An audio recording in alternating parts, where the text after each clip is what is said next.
Rigathi Gachagua aibua siri ni nani aliyemuua Albert Ojwang. Ujambo na karibu kwa taarifa zetu za Kenyascope, na tafadhali kumbuka kusubscribe.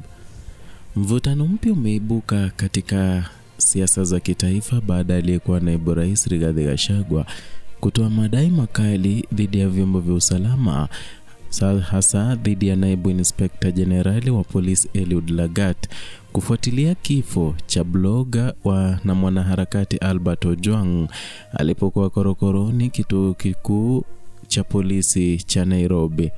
Matamko ya Gachagua yalikuwepa utulivu, akisema hali hii inaashiria kuongezeka kwa ukandamizaji wa serikali wenye lengo la kuwadhibiti vijana wa kizazi cha Gen Z.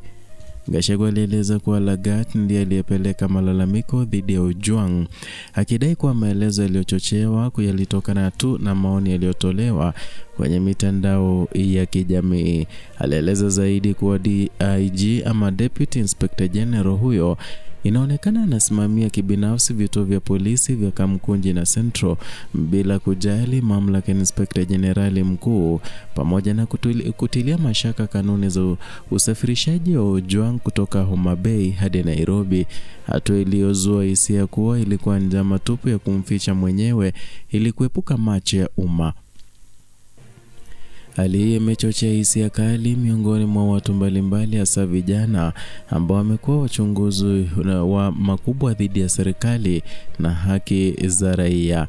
Gachagua alisisitiza kuwa vituo vya polisi vilivyotumiwa kutoa ruhusa ya kumuondoa polisi kutoka kwenye hafla ya kanisa Mwike mnamo Aprili mwaka huu, hatua ambayo alidai ilipelekea mashambulizi dhidi ya waumini, ni swala ambalo linaibua maswali kuhusu uwazi na uwajibikaji wa maafisa wa umma.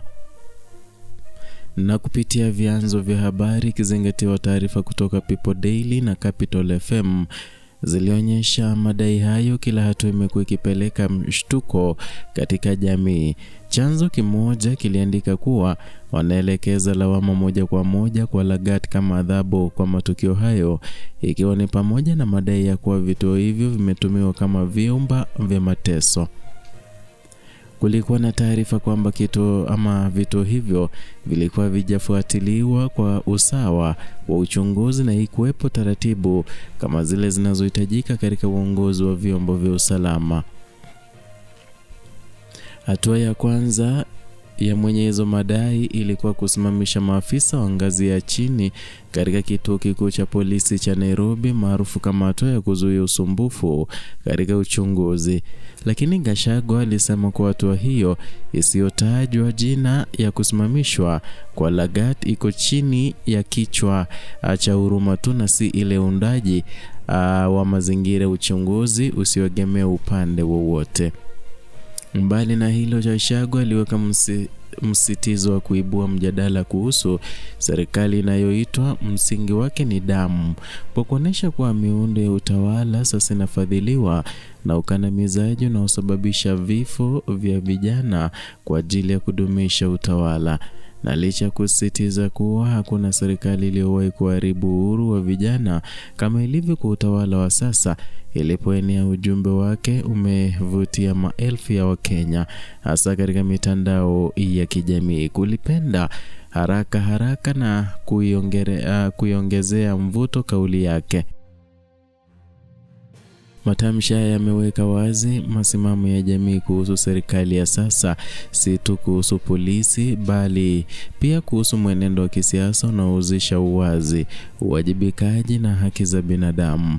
Viongozi wa dini, mashirika ya haki za binadamu pamoja na wanasiasa wa upinzani wameongeza shinikizo kuhamasisha uchunguzi wa kina ambapo haupimwi kwa uongozi mmoja tu bali kwa ushirikiano na maafisa huru, ikipewa mfumo wa juu wa uwazi na haki.